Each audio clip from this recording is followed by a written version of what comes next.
as far as figuring out what you're going to offer, I like to frame it this way. Again, it has to solve a need, right? If you think about what your overall program is solving, A to Z, that's your A to Z transformation.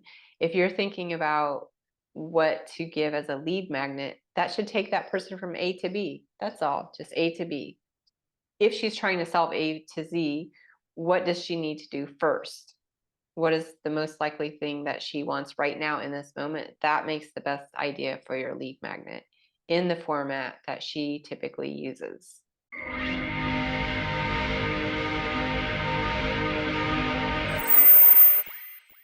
Welcome to the Holistic Nutrition Hub podcast. Today I have Natalie on a call with me, and we are going to cover a vast amount of topics, it seems like, but they are all topics that we haven't spoken about on the Holistic Nutrition Hub podcast yet, I don't think. So it's going to be a really interesting recording. I'm just going to get Natalie to do a quick introduction.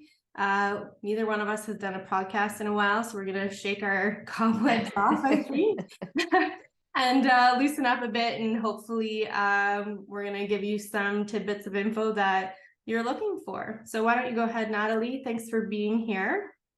So hello, everybody. I'm Natalie Gensits. I'm a health and wellness copywriter and copywriting coach. I have 29 years of marketing experience under my belt now. And I've just always had a love for marketing and writing specifically. And like, I don't want to get too deep into my whole journey, but my faith, my wellness journey has played a big part in shifting my gears from like the whole agency realm to wanting to really help in the wellness arena. So I'm still on my wellness journey with mold illness, and I've done lots of things. So I know a lot of the lingo and just how grueling the process can be, and how valuable what you guys do is to people, because they need help navigating. It's just too much to try to Google and figure it out yourself. And so anyway, that's what brought me to start doing copywriting for health and wellness coaches. And so that's what I do today. I help specifically newer coaches to get started with the things that they need to get up and running with their business. I've written a book about healthier eating as a sidebar, because that was the biggest thing that helped me the most, was changing the way I ate. And I was at one point like, why am I retaining all of this information? Okay, maybe I need to put it into a book, because I am a writer, right?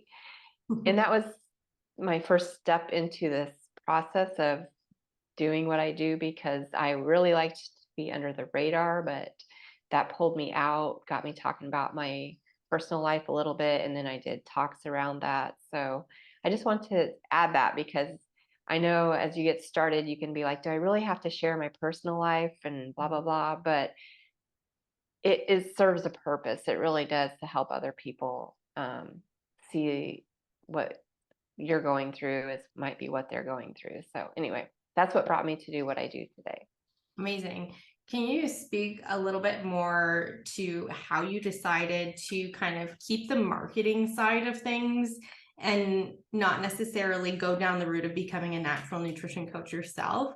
Because it's a big question, I know, but I think it's really interesting for people to hear, because there's so much talk about the fact that you have to go into nutrition coaching, but I believe that there's ways to pull your skills that you already have and marry them with nutrition coaching in some capacity. And it seems like that's exactly what you've done. You went, like most of us, had a health journey, and that, pulled you out of the 9 to 5 maybe. And I'm speaking completely off the cuff here, but that's what I assume.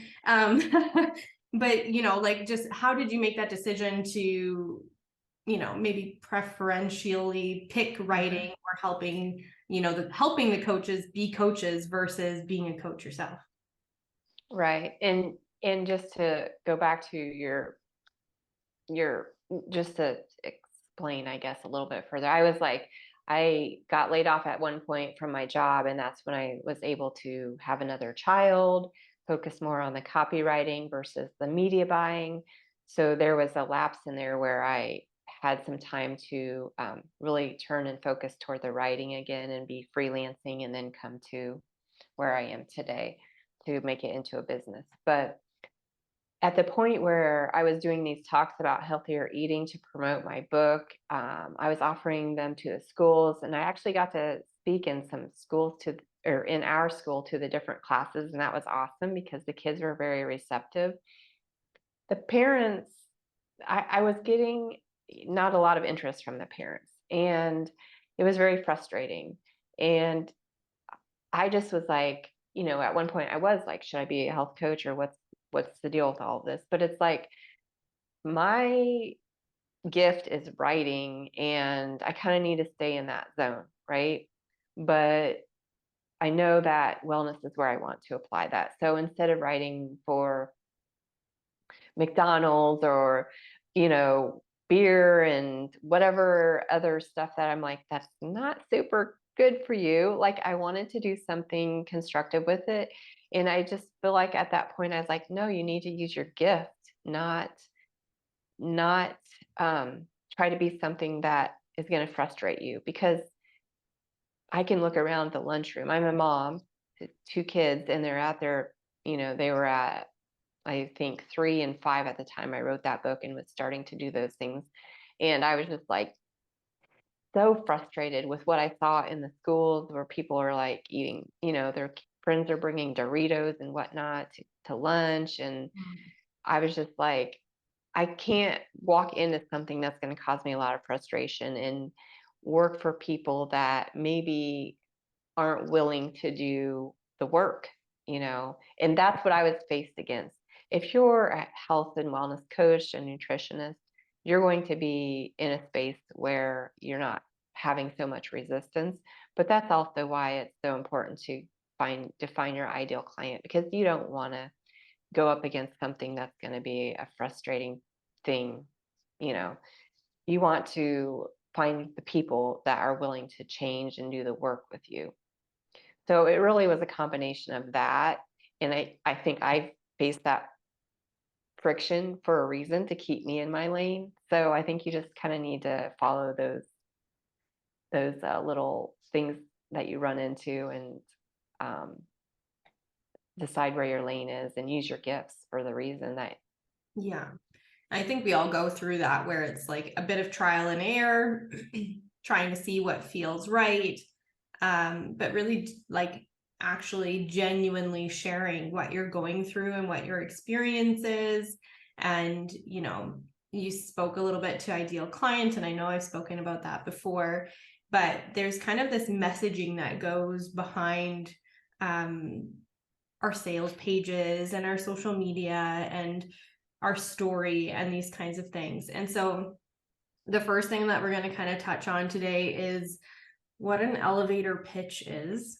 First of all, I don't even know if people will know what that is. They might, but it's kind of this term that's like thrown around a lot.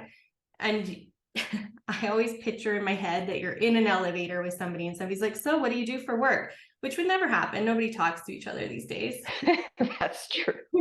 Nobody talks to anybody these days. So nobody's going to be like, so your work, what's going on with that?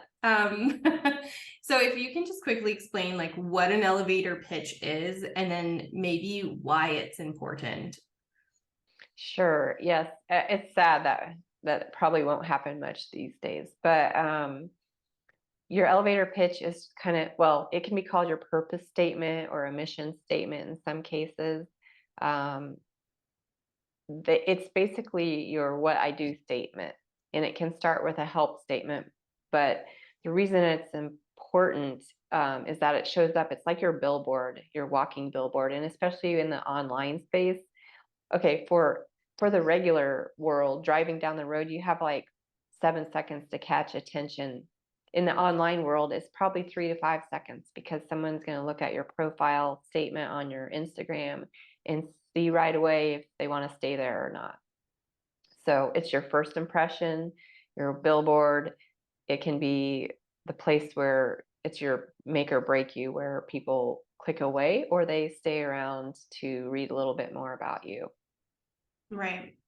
And I've often, used it to remind myself what I'm doing, like clarity on how you're moving forward in your business too, like not getting the waters muddied, let's say, like, oh, today I need to do this, this, and this, and it's totally off brand. It's totally not what you're doing.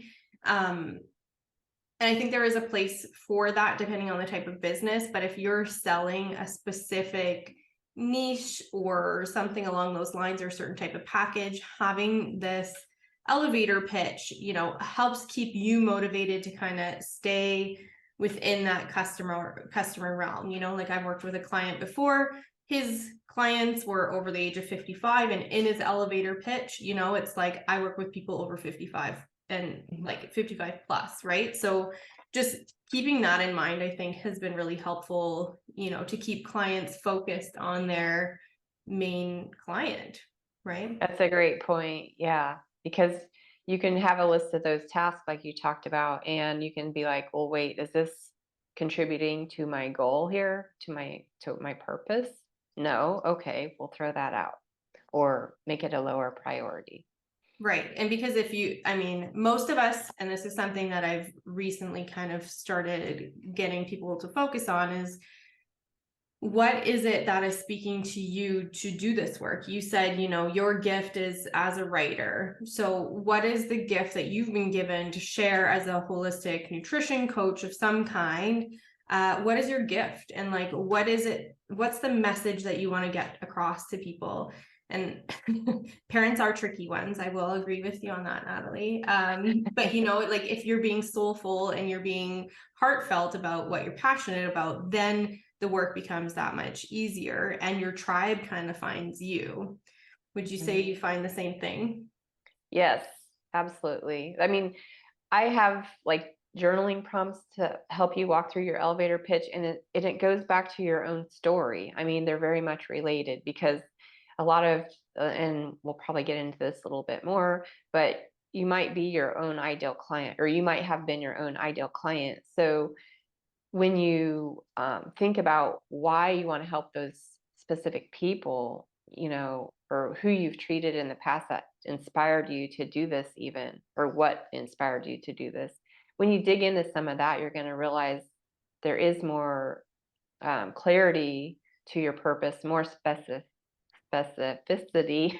That's a tough to word. your than you might have originally thought. You can just say, I'm going to help busy moms, but if you can get more specific, you're going to have more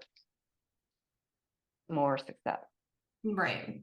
Because you can help busy moms, but what are you helping busy moms with? Are you helping busy Mhm. moms with meal planning? Are you helping busy moms with picky eaters? Are you helping busy moms, organize their pantry?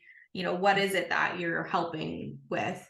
And I liked what you said, like you might have been your own ideal client. And often we, maybe it took me too long to realize this, but I went through a whole bunch of like holistic nutrition coach businesses until I really realized like my journey is to teach other holistic nutritionists how to be holistic nutritionists, because I struggled with all of those things when I was starting. Before I was already kind of starting the Holistic Nutrition Hub, but it was more for like a consulting platform.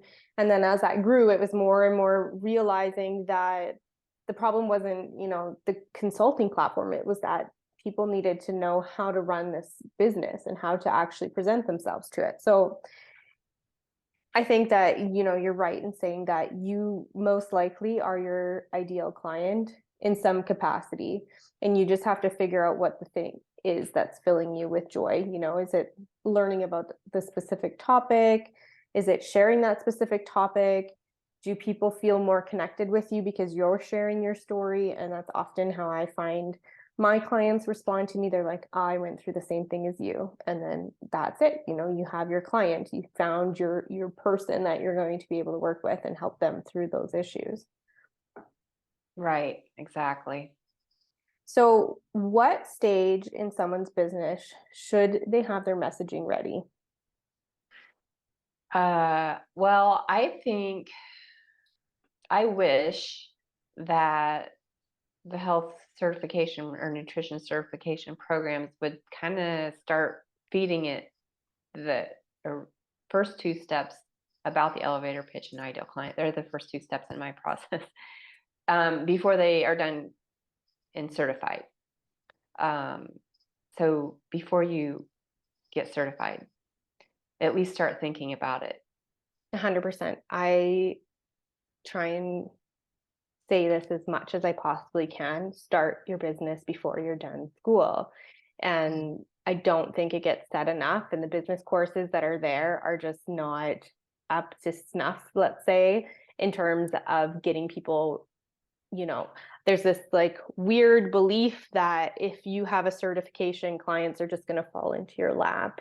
And that is just the most unfortunate thing, because if they were prepared to know that when you come out of school, you're going to have to work. This is a business. This is a 9 to 5, like situation that you need to put effort into, or else you won't succeed at being a health coach. And that's a hard thing to hear from people, right? Like, it's a hard thing to hear it from somebody who's supposed to be helping somebody build a business, but that's the reality, like that's just where we're at. And that's why, ultimately we're here, is because we know how difficult it is. You've been in marketing for 29 years. There's a lot of money being thrown around to be the most forefront. And, you saw it connected with the kids down below. We all are aware of like how this marketing works. So how can you present yourself outside of school? And it's actually one of the things that I'm working on with a partner, actually, some colleagues at the moment, is exactly that: a nutrition certification and a health coaching certification that has the business entwined with it, so that as you come out of school, you're already ready. That's what awesome. you're doing, because that's a problem. Like, we say we want the industry to be bigger and better than it is, but what are we doing to actually shift it and change it at its core, right? Because we do need it, like you said. Yeah. And it's like when I went to college, unfortunately, it was a great college, but they didn't do a good job at that time of preparing me to go get a job. So it's kind of reminds me of that. And I can definitely attest, because, I've had all the experience in marketing. I thought if I just started doing my thing and sharing it on Facebook, then the clients would just fall at my feet. And that did not happen. It was like a humbling moment, because I'm like, not just a moment, it was months, right, to get up your stuff together. And that's why you want to get an earlier start, because for months I was just throwing stuff out there, thinking I just need to show up and people will come. Well, that's not that's not all there is to it. It does take a lot of grit, and it isn't the same as mass marketing, and we're not Adidas or Nike that can just throw an ad out there and have people flocking to us. Right. I like to add that, like, we're in the wellness industry, so people, they're on a very personal journey, and they need you to get personal with them in your marketing efforts. 100%. Because how are they going to know that what their struggle is if you aren't? Maybe you haven't personally gone through exactly what they are going through, but they need to know that you can be vulnerable with them as well, because it is very personal, and you are getting, you're building that trust with somebody, and that's a huge, huge piece to it.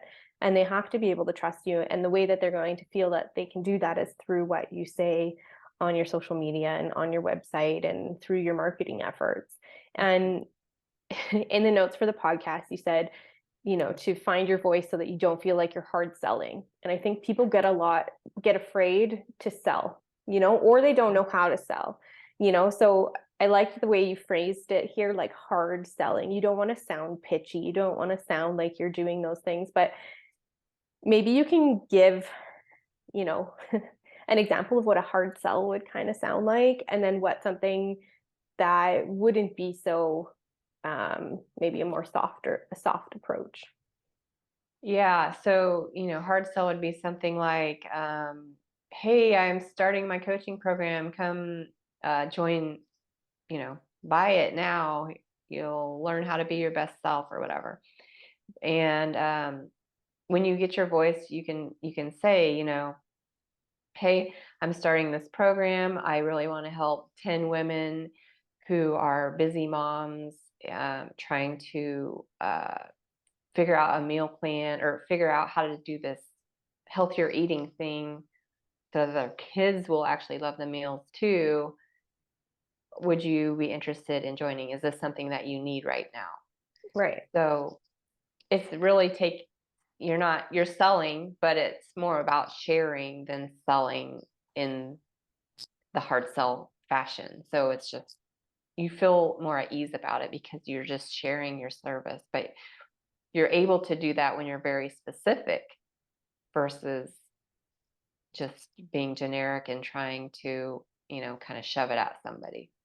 Right. And I think there's like something really solid about a story. Like if we think about everything that's been passed down to us from generation to generation has some kind of story behind it. And that's what tugs at those like emotional heart pieces and gets somebody truly interested in what we do have to share, because they're going to be like, oh, hey, I can relate to that, but I can't relate to make $10,000 in 1 month within 30 days. Come on, like that's not going to happen. Let's be realistic. Like that's just like dollar sign, dollar sign, dollar sign. I would say like that's the equivalent to marketing of like a Coca-Cola campaign or something, Yes. like for me in the business world, it drives me crazy. But so can you tell me a little bit more about how to get info about your ideal client that actually helps you formulate your messaging and why that's important? Yes. So sure. Okay. This is a loaded big question. So I'll break it down. Your A lot of people want to just jump in and start writing stuff, but I have come, and I never honestly thought I would coach on the elevator pitch and ideal client, but it is just so needed. And that's again where I've been drawn to. So those are my first two steps before you even start writing, because it is so important. So if you want to be able to say that I am going to help a busy mom get a food plan together that our kids are going to love, then you need to know that she needs that. Right. And you need to have that conversation with her.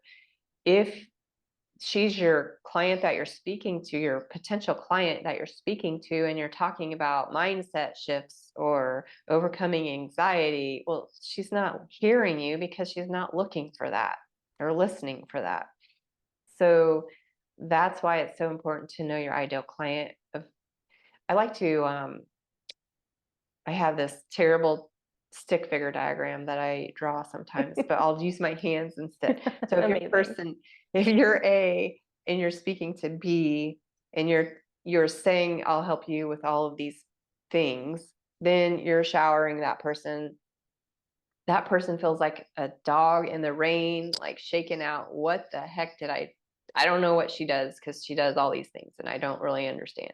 If you start talking about the mindset and the anxiety, and she's looking for, the healthy meals that our kids will love, not just healthy meals, but that our kids will love too, then you're going to fall short. She's not going to hear that. So what you want is that direct communication.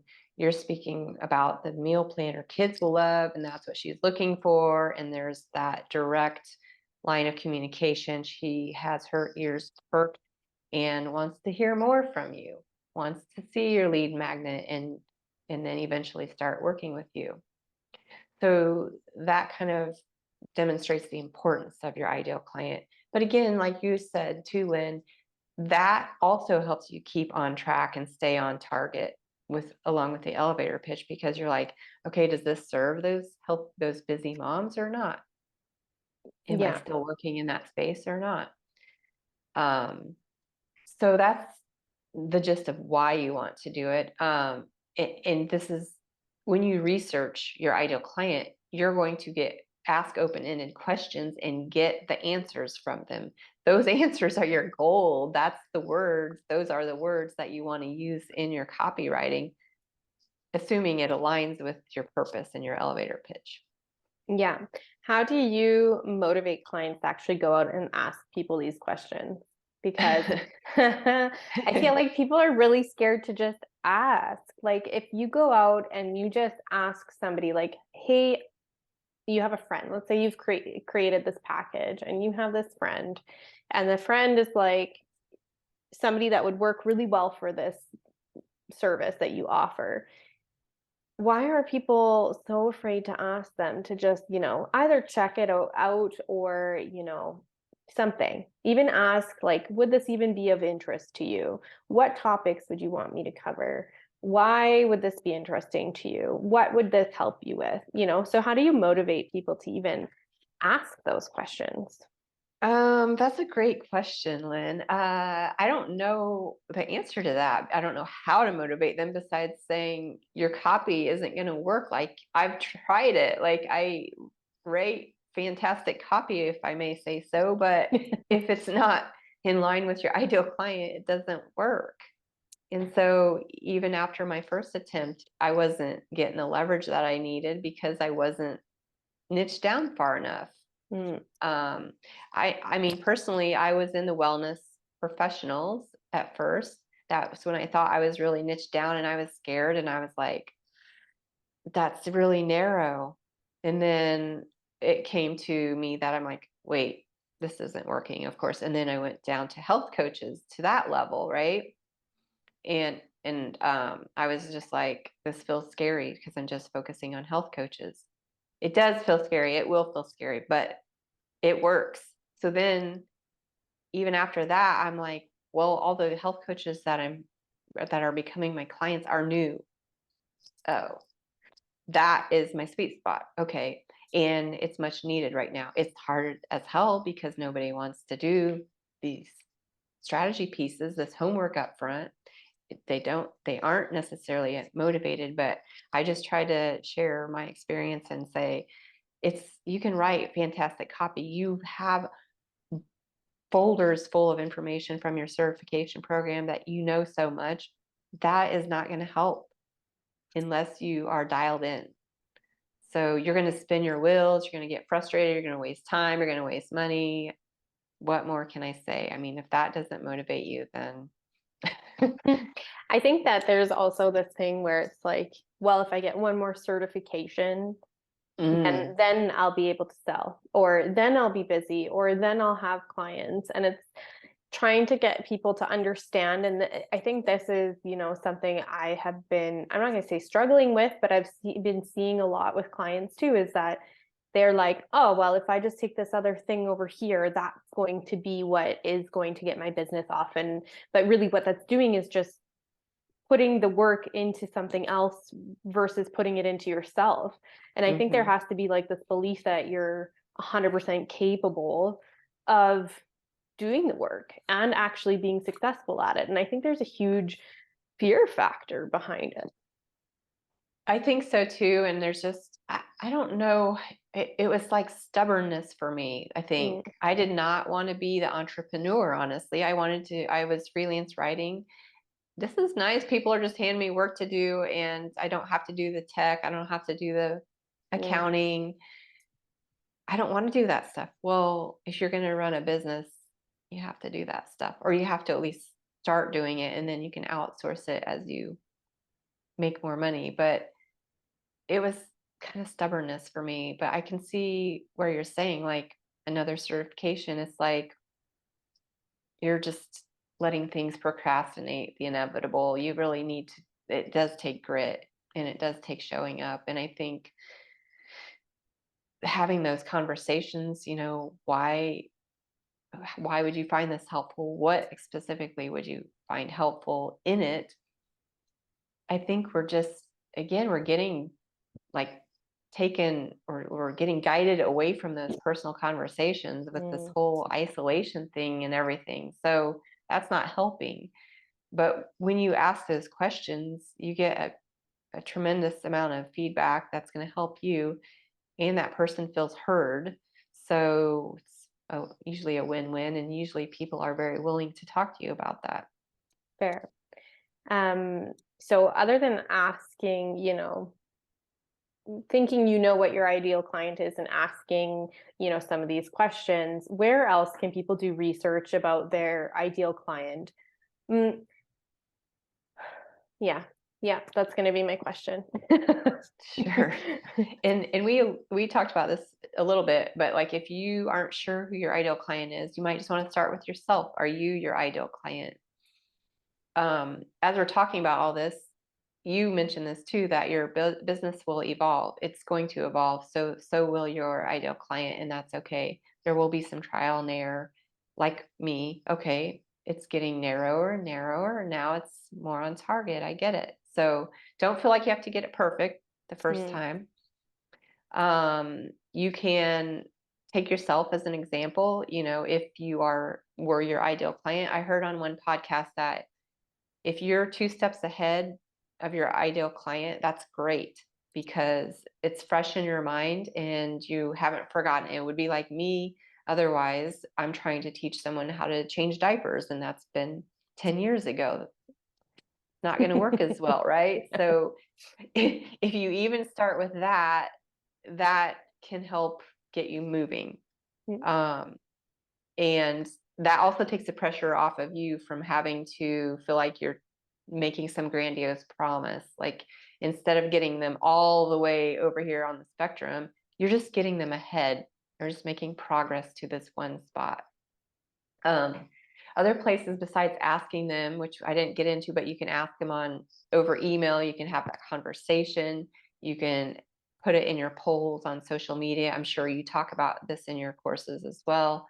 But you can also go into Facebook groups, for example, and search the posts. You might mention this as well too, Lynn, but search for topics, whatever like biggest pain point. If you're in a group on autoimmune disorder, someone probably has already asked the question, and you can type in the search bar, biggest pain point, biggest challenge, and you'll see a lot of the answers already there that you don't have to go and ask the question. The thing about that is you want to make sure you're taking answers from your ideal client. Like if it's in a broad group of women and they're not all autoimmune, then you throw those answers away for your sake, for what you're doing right now. You can make a Google form, Survey Monkey, but it's still all about asking questions. You can go to your competitors and see what they're doing and get some ideas off of their, social media feeds or their websites to see what they are saying and what they're talking about. So that's another resource. Yeah, absolutely. I like the idea of like checking out your competitors, but I am going to put like a little asterisk here and be like, don't compare yourself to them, because I find that happens a lot too, where it's like they're doing so much more than I am already, and they're so much more successful, and oh man, I want to be like them, but then you're not doing anything to be like them. So I think that that's something to be said. And then also like looking at, not like even going deeper and like looking at what they're talking about, but what are people responding to, right? Like looking and digging and seeing what like people are actually interested in under these umbrellas, let's say. I think that's a really great idea. And like you said, like your niche, well, maybe your niche won't change, but what you're doing within your business will shift and change. But I also want to put another asterisk there, like, and just say, like, don't keep pivoting over and over and over again so that you don't grow momentum, because I see that happen too, where it's like, well, I was doing this and nothing was happening, so I pivoted again, and then I pivoted, and then I pivoted again. And then it's like, well, did you give it enough time to gain traction? Did you share for long enough? Was this really a matter of like needing to shift, or was this a matter of getting impatient? Exactly. Like it takes a long freaking time to build your business. Like I'm going to ask, this might be a personal question, but like how long have you decided to kind of go into the entrepreneur route instead of working as a freelancer, working in the other marketing sphere?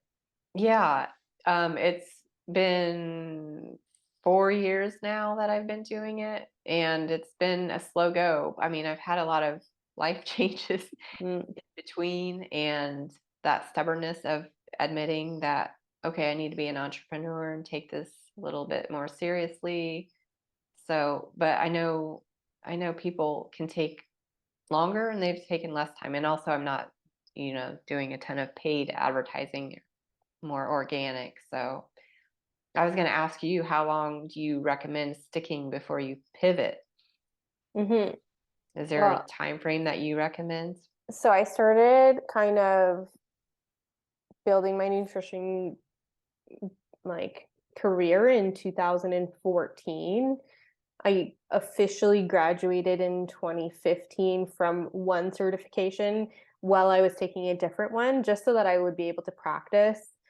And then I started my coaching business right after I finished that first one, and I started working in a gym. And I was fine, like I was making money and I was working almost full time, but I felt like it wasn't for me. And then I was like, oh, well, maybe I need to be teaching. And so I went into teaching at a nutrition school and teaching, within the cooking classes. And I loved that. I loved teaching, and I knew that. And then I started a meal prep business, which was actually just kind of by accident. So a client of mine, this is kind of the story, is like a client of mine was like, I don't have time to like cook the food that you're offering. I just want you to cook it for me. And I was like, ooh, I don't know. Like I can cook, but like I don't know.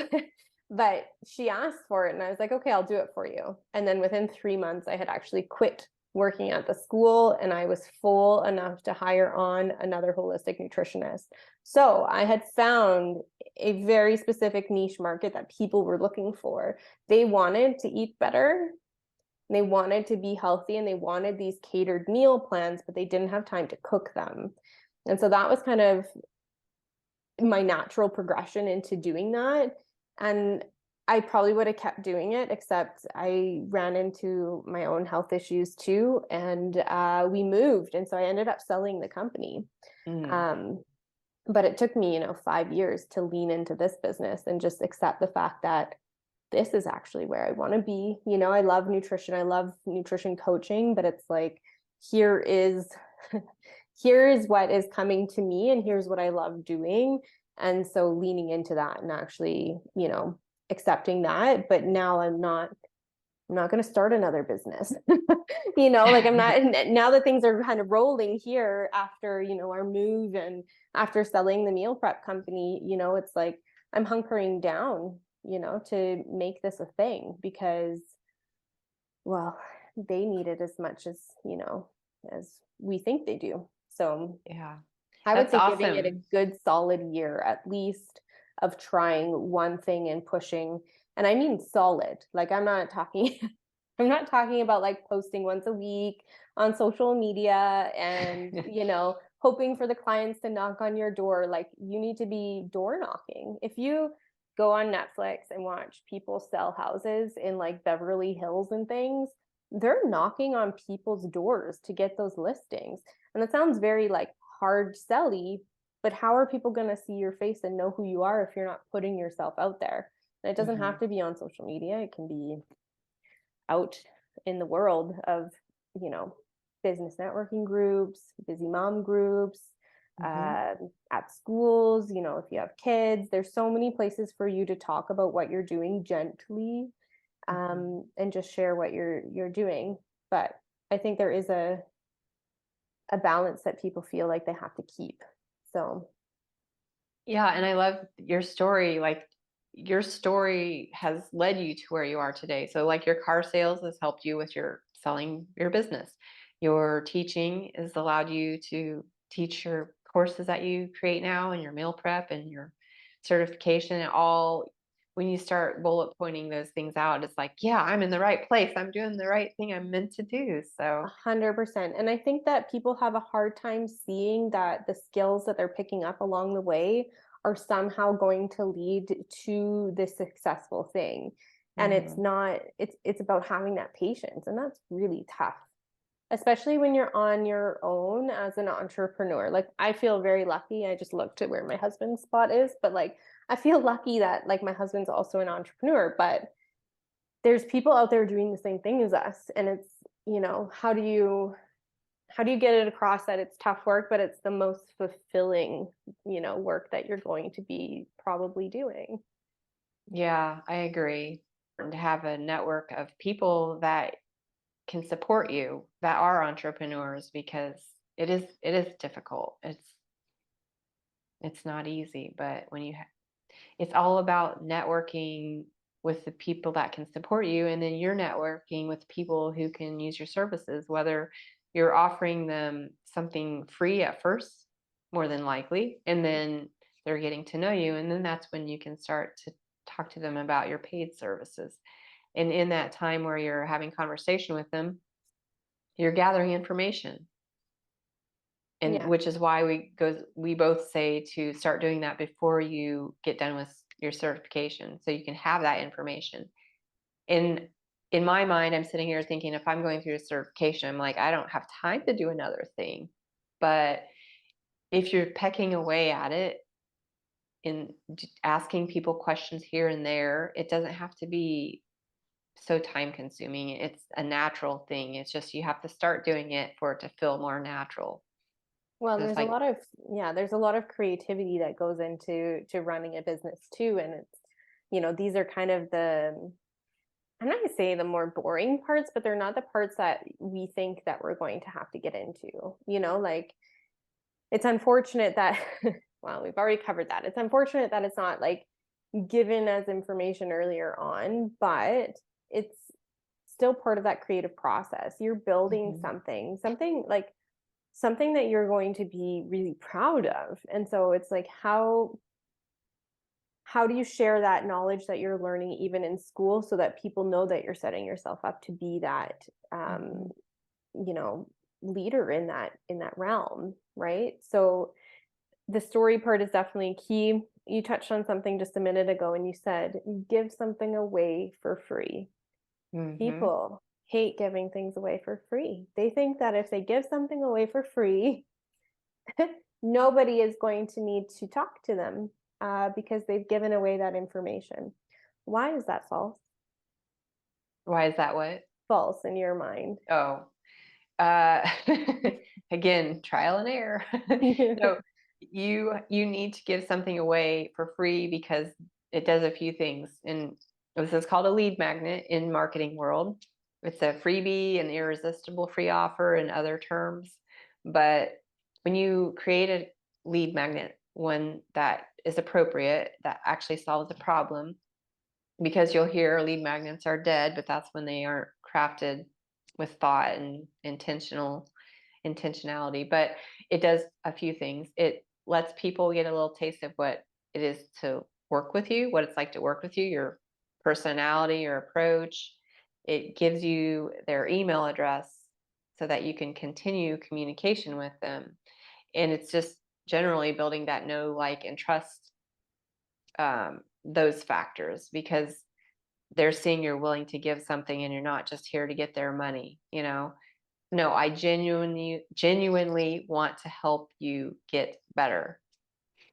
Yeah. um so yeah, it's definitely needed, because there's so much competition out there. Especially because of that, you need something that's going to stand out and, um again, show them, especially if you're just coming out of school and don't have a client base. I mean, they have your people have so many choices. You need to let them know why they want to work with you.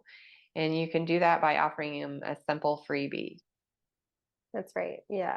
I mean, it's one reason why, well, everybody I think knows what a lead magnet is. There's a pop-up on the screen, and this is one type of lead magnet. This is not the only type of lead magnet, but something pops up on the screen when you arrive at a website, and then you enter your email address, and then they can continue marketing to you. Hmm. And I think people skip that step of the staying in connection with the people who have already found you. It's like, here, I'm going to write a blog post, but then it stops. So they've found you. You have no idea that they've found you. And then you lose connection with them. So this lead magnet allows them to, stay connected with you. And there's something, maybe you can speak a bit to this, Natalie, but the top of the funnel, the middle of the funnel, and the bottom of the funnel, and like a cold lead versus a warm lead and a hot lead. And those are vastly like different parts of that funnel. So I don't know if you can speak to that just a little bit. Sure. Yeah. So when you're thinking about your potential clients, there's a buying process, and that's kind of what we are talking about, a funnel. At the top of the funnel is like this level of awareness, just like top level. They're just realizing, going back to the busy mom with wanting healthy meals for her kids. She's realizing that there's a bit of a gap she wants to fill there, but she's, it's very vague at this point. And that is when you can capture her with your lead magnet. As you warm up to her, she's going to come down the funnel a little bit, and she might, maybe your lead magnet was like, I don't know, 14 days of meals or tips to get started. Or maybe it's actually even simpler, and it's like a week's worth of snack swaps. So it's something simpler. And then as she gets further down into your funnel, she's reading some more of your emails. You're going to give her a free training, perhaps, on a more specific topic, like how to make dinners, more healthy, or yeah, we'll just say that for an example. And then she's getting more and more trust in you, and she's getting warmed up to the bottom, where she's a hot lead. She's consumed several of your lead magnets, or several of your other, maybe it's a low priced item, like a $47 workshop or something like that. Then she's down further in the funnel, hot, because she knows you well. She's liked what she's seen. It's working so far for her. She wants to buy into your program. Right. To do the whole shebang. So you want to think about where these people are in the funnel and give them what they need as they go. That doesn't mean you're giving away everything free. Some of it can be lower priced items. Definitely top of funnel though, that wants to be free. And then as they get further into the funnel, it can be higher priced items. Yeah.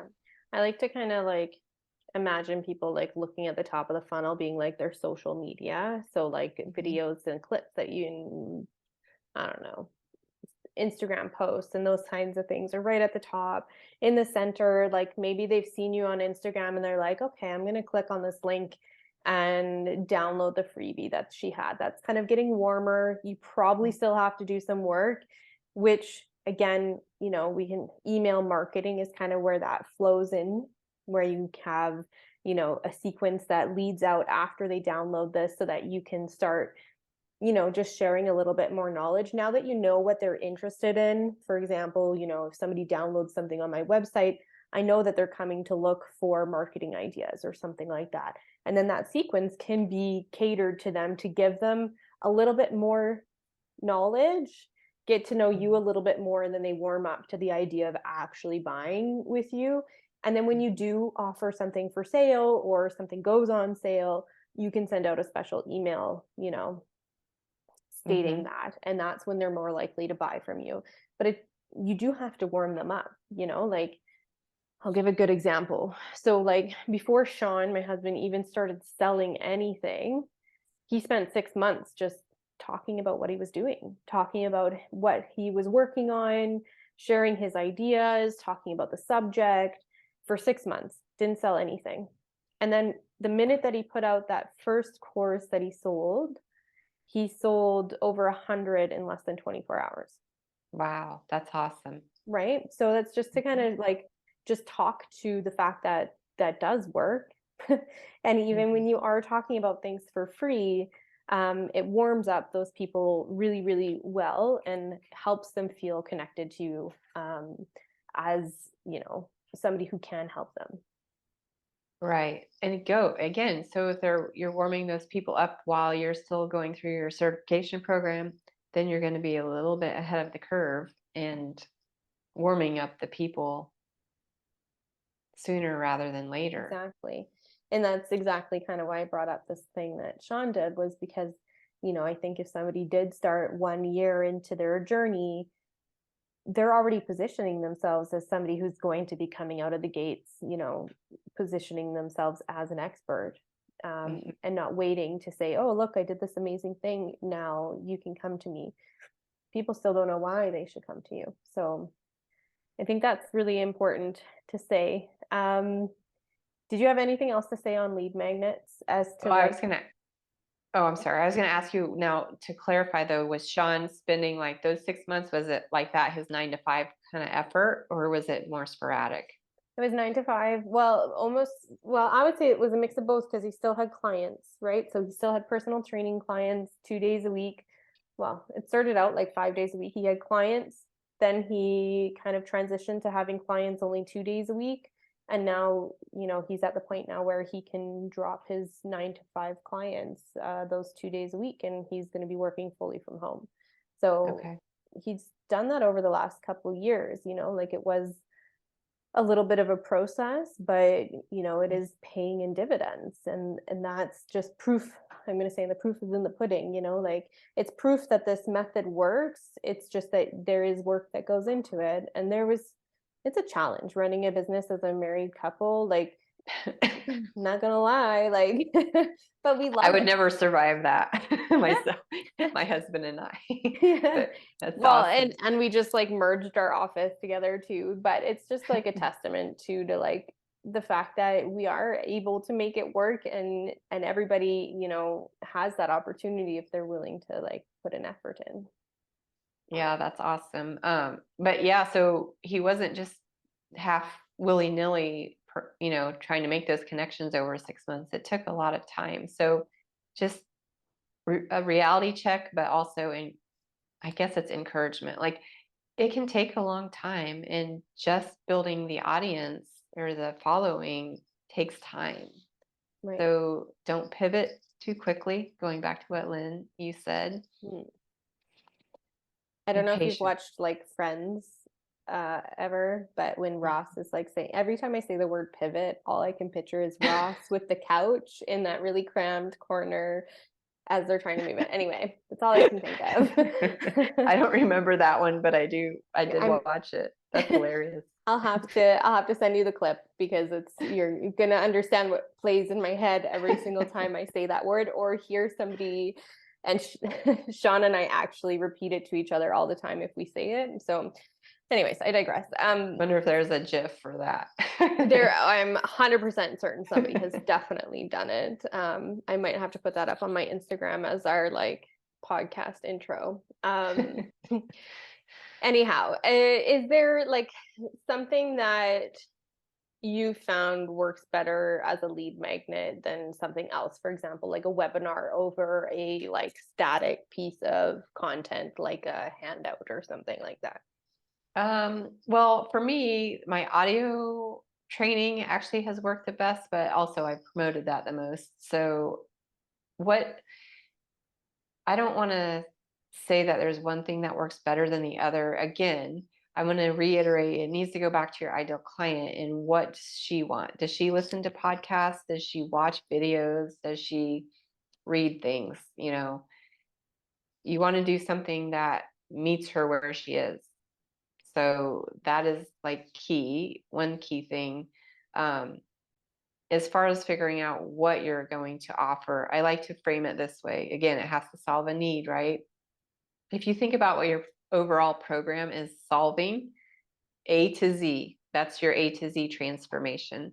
If you're thinking about what to give as a lead magnet, that should take that person from A to B. That's all, just A to B.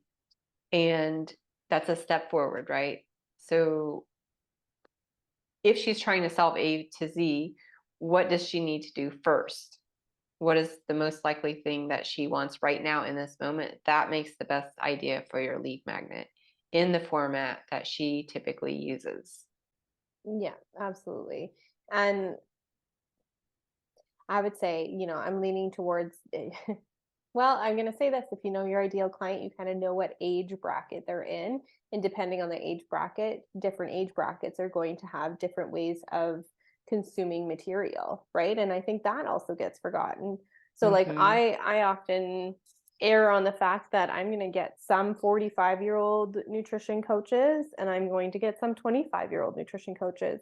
So I do a webinar, and then attached to that webinar is a handout, like, here's a checklist for you. You've got this whole webinar. Here's the checklist to make sure you go and take action. And that's the way that I give the webinar away for free. And then the handout is there to collect the email address. Okay, that makes sense. I was going to ask if it was paid or not, because what I've done some webinars that were not paid, which I had a ton of people sign up for. Not a ton. I should say it was like 40 people, but it was a lot more than I was expecting. But then like 4 or 5 people showed up.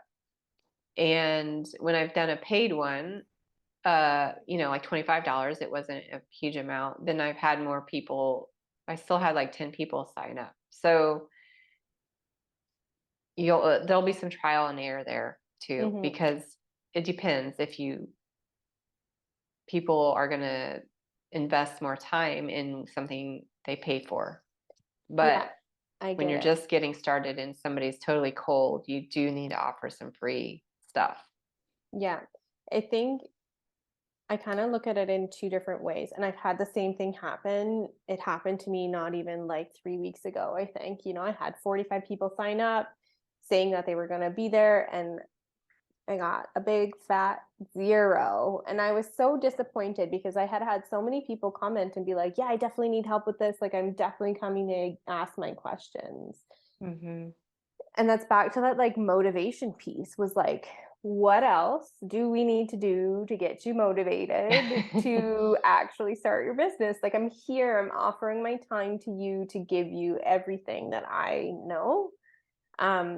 So, and it can be really disappointing. For me, I wasn't disappointed. I just went on Instagram and was like, you guys show up for your freaking businesses. Like, that's step 1. Like, that's all I saw there is. that post. What was the topic of that webinar going to be? It was actually like a totally open Q&A, like, come as you are, whatever stage you're at in your business, I will answer your question. So anyways, I wasn't disappointed. I was more disappointed for the people who didn't take the time and effort to invest in themselves. So free, yes, I get it. If you do something like that for free and nobody shows up, record it anyways. Put it out on YouTube. Put it out. Like, we live in this amazing world today where we can literally put out whatever information we want. So record yourself and put it out as your thing. Create the lead magnet from that. And if it's a complete flop in terms of people showing up, you still have an amazing piece of content that you can clip and turn into a bunch of stuff on your social media. So never lost, in my opinion. It is just frustrating, especially if you're a new coach.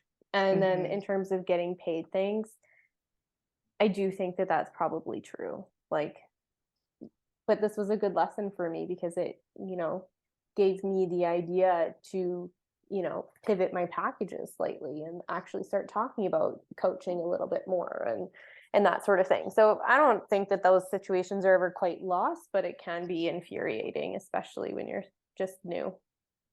Yeah. And I want to encourage that if people don't show up, like you said, you can repurpose the material, and don't necessarily pivot right away. You might just, keep trying it a few times, I would say, before you say, okay, I need to change topics or whatever it may be. Well, and maybe did you present it? Did you drop it on social media, 5 days before the webinar, or did you warm them up for 3 months before this webinar? Right. Because I think that there is something to say for that. Do people know that this is coming, or have you not done the legwork, in front of that to get people in front of that? Yeah, that reminds me of something too. Like, I will help people write their lead magnets and stuff, and then they're wondering why it's not getting some traffic. I'm like, are you sharing the lead magnet on your social media? You can't just put it on your website or landing page and expect people to flock to it, especially if you're just getting started. If you have a massive site that's got lots of traffic built in already, then that's different. But most of us do not have that. And so you need to promote several times your lead magnet. You're selling the lead magnet even though it's free. Right. So we're yeah, you want to constantly warm them up selling. for a few weeks, a month. You'll find out, you'll see whether people sign up as soon as you start promoting it or they wait till the last minute. Kind of. Exactly. It's always, I think the time of year changes things too. And that's another reason, like back to like not pivoting too fast, is like, what is the rhythm of your business and how do you figure that out? And what is the natural flow of things, you know? Because I always find like winter is my creative time. This is kind of where I overlook the last year and then try and come up with a few new fresh ideas for the new year. And I know that because it's nice and slow that I can get that work done. But anyways, I feel like we have covered a lot of information. Is there anything that you would like to add on to the back of what we've said? I feel like we've said so much that I hope that it actually resonates with some people. Yeah, I do too. I just want to encourage, and a bit of a disclaimer, I guess, like when you are niching down to one ideal client and you're thinking about this one, we didn't really talk about the one, but I always encourage one, you do the same. You're talking to one person with your messaging. That doesn't mean that that you don't serve other people, because there will be overflow, overlap. Other people will come to you. So you don't need to feel like you're painting yourself into a corner or getting pigeonholing yourself, however you want to say it, because it's just the idea of, with your marketing and your messaging, you're speaking to that one person so that you can get clear on those problems that she has and the daily things that she's doing that you can advise her and help her and support her with. And other people will come, even that aren't necessarily that one ideal client. So it's mostly about your marketing. It doesn't mean you have to narrow your business services as much. Mm-hmm. And this niching down too, it affects your product packages. I see that you have the product packaging and pricing after the ideal client, and that is probably why. Yeah, exactly. Well, because how are you supposed to know what the package is? What I teach is like a very general consulting like method, I guess is the best way of putting it, so that somebody can go out and use it with anybody, in terms of anybody that they know that they're going to be able to feel comfortable sharing with, you know, like it's a blanket kind of package, but the process and the goal that you're working towards is going to be more related to what you are speaking to. So say it's autoimmune condition, the package that I give them and the method that I give them allows them to then take that niche and put it inside of that package. Like, because it's so generalized, it can apply to everybody, because it's about finding, you know, which body systems are out of alignment, which macronutrients are maybe low or deficient. And so it can apply to anybody who's looking for help, because it's that. So how do they then apply that to their own business? And that's where they, at the very end of my business course, like that's where they kind of insert their niche into what I've already taught them in terms of coaching, so that they can then kind of mold their own package around what I've given them. Okay, that's great. Definitely not like a one size fits all kind of thing. It's just, you know, here's an idea, run with it, try it out, see what happens. Yeah. Good. Before we get off the call today, can you just share where people can find you online? Sure. Yes. My website is the main place. So nataliegensits.com. And Put I that in the guess show notes, okay, so yeah, that because people it's can not a get the typical spelling. Yeah. And I'm also on Instagram, so you'll see that from my website, but those are my main places to find me. Awesome. Do you have any lead magnets that might be relevant to the conversation that we had today? I do. I actually have several lead magnets on my website. I have one about the 3 first steps to getting new clients, and that's a little bit about what we talked about today. I have one for doing your elevator pitch. I have one for doing your ideal client research, and one for some copywriting basics. Perfect. All right. Well, thanks for being here today. I enjoyed our chat and looking forward to seeing the response from the community. Thank you for having me, Lynn. It was a pleasure, and I just love what you're doing and just wish you all the best with your business. Thanks. Same to you. Thank you.